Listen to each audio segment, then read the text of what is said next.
sifting time come. Because you love me, you're an ideal candidate for Satan to want to sift you.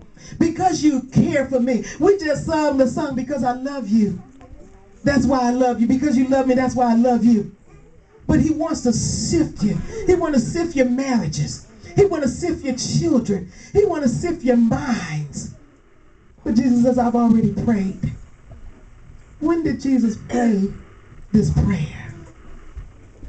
He cried out from Peter from the beginning. But there was one prayer. And this is the kind of prayer that we need to go to the garden prayer. When Jesus took Peter and John with him to this prayer. And he told this church, he says, I need you to pray. And the Bible says that when they got there to pray, Jesus went away and he began to pray a little bit. And when he came back, they were asleep. He came back and the Bible says it was just a stone cast away. He went to go pray. And he woke them up and says, couldn't y'all just stay awake 1 hour and pray? Yes. And they were out asleep. He said, the Bible says, but you got to understand what was happening. There was a spirit of heaviness. And see, Sister Toya, this is what happens, Brother Kenny, when a spirit of heaviness falls over the church. Folks will go to sleep. And so Jesus says he's telling the leaders, I need y'all to pray. Yes. But the Bible says he was exceedingly sorrowful. And he goes to pray, but when he comes back, the church fell asleep. But Jesus goes back a second time, and the Bible says that while Jesus was there, he began to cry out, my God. He says, Lord, if it is possible, let this cup bypass me.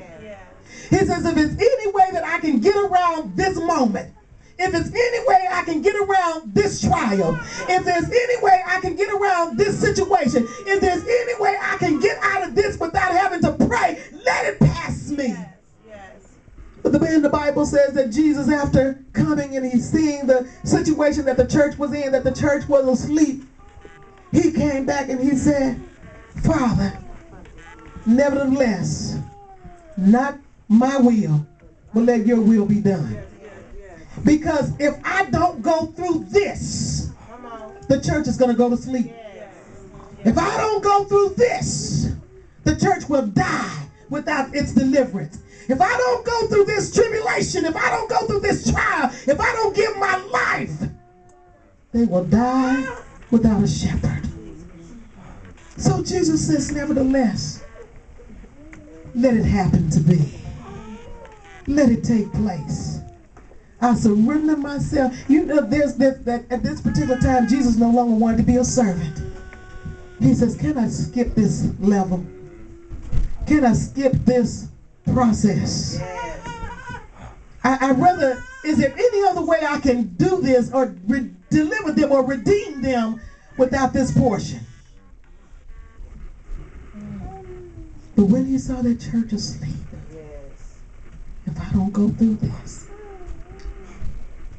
the world will die. If I don't go through this, we lose. If I don't go through this trial, I lose. So he saw himself again as a servant. And he surrendered himself to the will of God.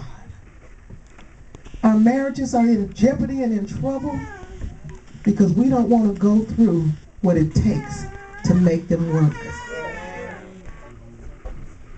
Our families are in trouble because we don't want to put forth the effort to make it work. Jobless individuals, we don't want to go through what it takes to make it work. What are we going to do? Unfailing prayer. Stand on your feet.